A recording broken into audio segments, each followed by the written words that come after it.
को बड़ा झटका लगा है। सुप्रीम कोर्ट में गिरफ्तारी को चैलेंज करने वाली याचिका खारिज हो गई है, क्योंकि सुप्रीम कोर्ट ने कहा यह प्रभावहीन यानी इनफ्रक्चुअस हो गई है। आपको बता दें कि हाई कोर्ट ने चिदम्बरम की जो एंटीसिपेटरी बेल अर्जी थी उसको खारिज कर दिया था, जिसके बाद उन्हें पहले से ही हिरासत में ले लिया गया। आनंद पांडे ने चिदम्बरम ने सुप्रीम कोर्ट का दरवाजा खटखटाया कि उन्हें हिरासत में लेना गलत था, लेकिन सुप्रीम कोर्ट ने कहा हिरासत में तो अब वो लिए जा चुके हैं, लिहाजा जो याचिका उन्होंने पहले दाखिल की थी वो इनफ्रक्चुअस प्रभावहीन हो गई है।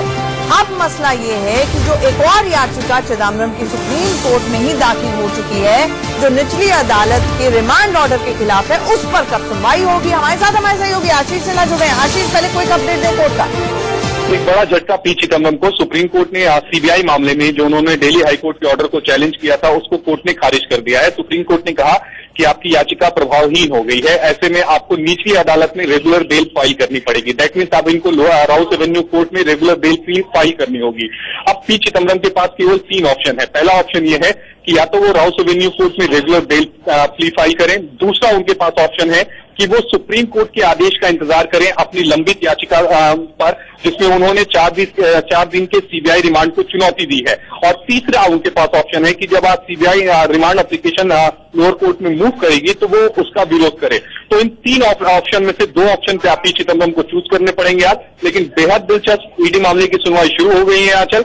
सीबीआई मामले में तो राहत नहीं मिली, लेकिन क्या ईडी मामले में मिलेगी, ये देखना दिलचस्प होगा। बिल्कुल, ईडी में भी हलफनामा दाखिल कर दिया है चिदम्बरम के खिलाफ और उस मामले की सुनवाई शुरू हो गई है। आशीष, क्विकली हमें ये बताएं कि जो रिमांड के खिलाफ निचली अदालत ने जो 5 दिन की रिमांड दी थी, जिसमें आज उनको पेश किया जाना है निचली अदालत में, उसके खिलाफ सुप्रीम कोर्ट में अब कुछ क्लैरिटी आई है कि कितनी देर में सुनवाई हो सकती है, होगी या नहीं होगी, कुछ पता है? देखिए, अभी उसमें कोई क्लैरिटी नहीं है, क्योंकि आज सुबह जब उन्होंने मेंशन किया था तब जस्टिस भानुमति ने कहा था कि सीजीआई की तरफ से वो मैटर लिस्ट होकर हमारे पास नहीं आया है, इसलिए आज उस याचिका पर सुनवाई संभव नहीं है। तब इन्होंने जस्टिस भानुमति ने यह भी कहा कि आप सीजीआई के समक्ष जाकर गुहार लगाएं, क्योंकि सीजीआई इस समय अयोध्या राम जन्मभूमि मामले की सुनवाई कर रहे हैं और कॉन्स्टिट्यूशन बेंच में परंपरा भी यही है कि आप उनके सामने यानी कॉन्स्टिट्यूशन बेंच के सामने अपने मामले की सुनवाई की मांग नहीं कर सकते।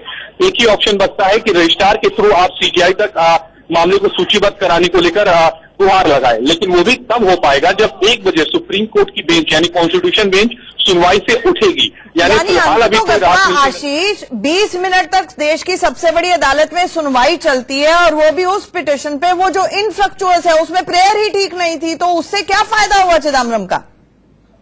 देखिए, चिदम्बरम चाहते थे कि डायरेक्टली सुप्रीम कोर्ट इस मामले की सुनवाई करे। कुछ हद तक वो शुक्रवार को इस मामले में सफल भी हो गए थे कि लोअर कोर्ट का जो भी ऑर्डर हो वो सुप्रीम कोर्ट के आदेश पर निर्भर करे।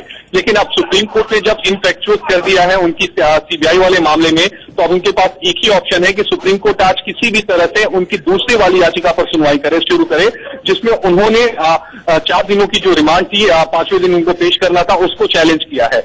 पी चिदम्बरम की तरफ से कोशिश यही होगी कि आज लंच तक या लंच के बाद कोर्ट ही आज इस मामले की सुनवाई कर ले, ताकि निचली अदालत से उन्हें रिलीफ मिल जाए। क्योंकि सीबीआई की तरफ से पुख्ता तैयारी है, वो निचली अदालत में रिमांड को एक्सटेंड करने की बात करेंगे। पी चिदम्बरम सहयोग नहीं कर रहे हैं, नए दस्तावेज आए हैं, ये तमाम आधार रखे जाएंगे सीबीआई की तरफ से और निचली अदालत देखना दिलचस्प होगा कि क्या वो रिमांड को एक्सटेंड करते हैं। आशीष, इस अपडेट के लिए बहुत बहुत शुक्रिया। आप फिर कोर्ट के अंदर जाएं, क्योंकि ईडी मामले में सुनवाई शुरू हो गई है। आगे